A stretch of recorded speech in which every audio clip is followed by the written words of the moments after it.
On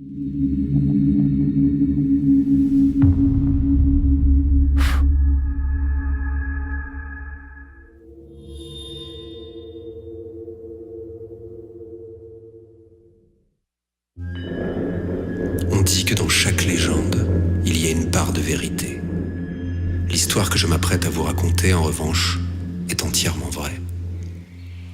Tout commença un dimanche de fin d'été.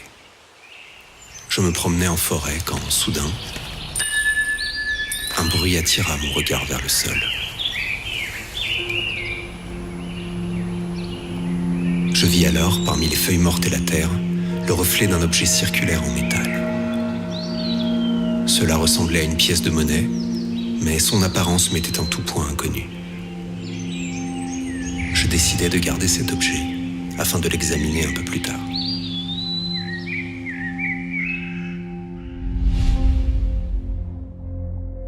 J'étudiais attentivement cette pièce, mais elle n'affichait ni valeur, ni date, ni provenance. En revanche, elle était recouverte de symboles mystiques et d'écritures faisant référence au hasard et au destin. Chacune des faces semblait s'opposer à l'autre. Le jour et la nuit, l'ordre et le chaos, et surtout, au centre, 2 inscriptions. Oui et non.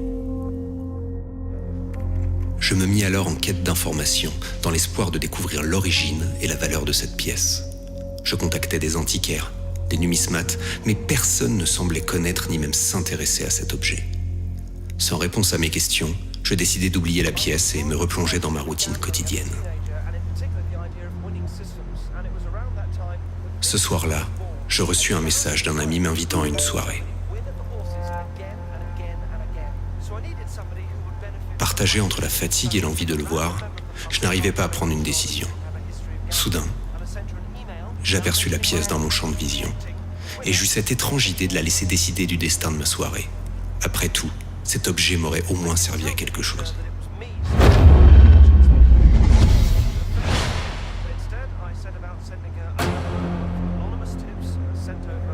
J'abandonnai ainsi mes amis et leur préférais le confort de mon canapé devant une série télé.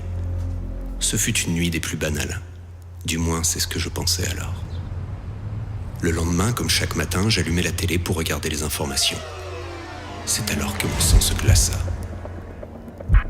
Un énorme carambolage avait eu lieu, à l'heure et l'endroit exact où je me serais trouvé si je m'étais rendu à la soirée. De nombreux morts, des dizaines de blessés. Cette mystérieuse pièce m'avait-elle sauvé la vie ? Aussi sceptique que je sois, j'étais en proie au doute. Il fallait que je mette à nouveau cette pièce à l'épreuve. Je choisis alors instinctivement le meilleur des endroits pour tester le hasard.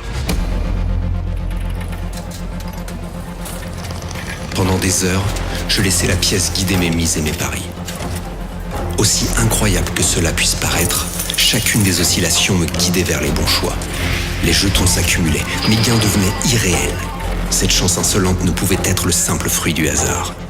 La direction du casino finit donc par m'inviter à quitter les lieux et ne plus jamais revenir.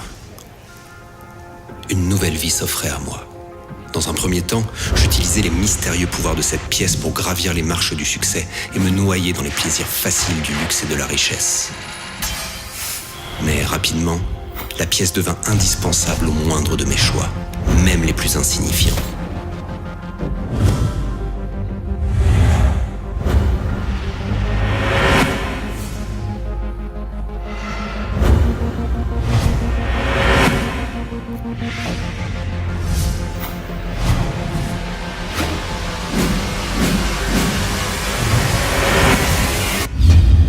Plus de doute, plus de responsabilité. Tout ce que j'avais à faire, c'était laisser une main invisible me guider perpétuellement sur le bon chemin.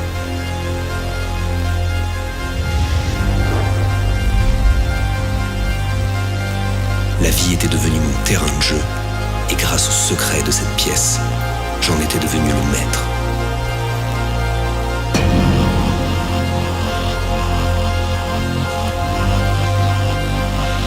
Mais peu à peu, le rêve tourna au cauchemar. Je vivais avec l'angoisse permanente de perdre mon précieux objet.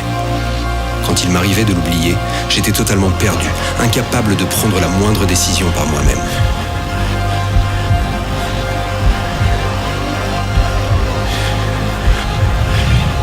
Dans dans un monde qui sollicite et stimule en permanence nos choix. Cette pièce avait peu à peu effacé mes désirs, mes émotions et même ma conscience.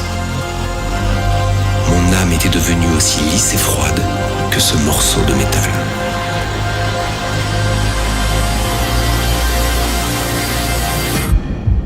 J'ai alors pris une décision radicale.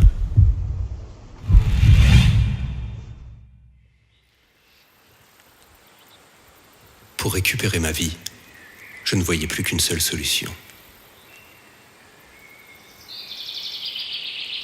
Me débarrasser de la pièce.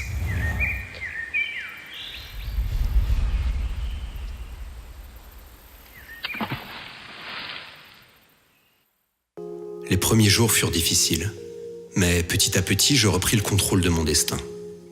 Je réapprenais à écouter mes envies, à faire mes propres choix, à en mesurer les conséquences. Étonnamment, je trouvais même du bonheur dans mes mauvaises décisions. Un an plus tard, un dimanche de fin d'été, je me promenais en forêt quand, soudain, un bruit attira mon regard vers le sol.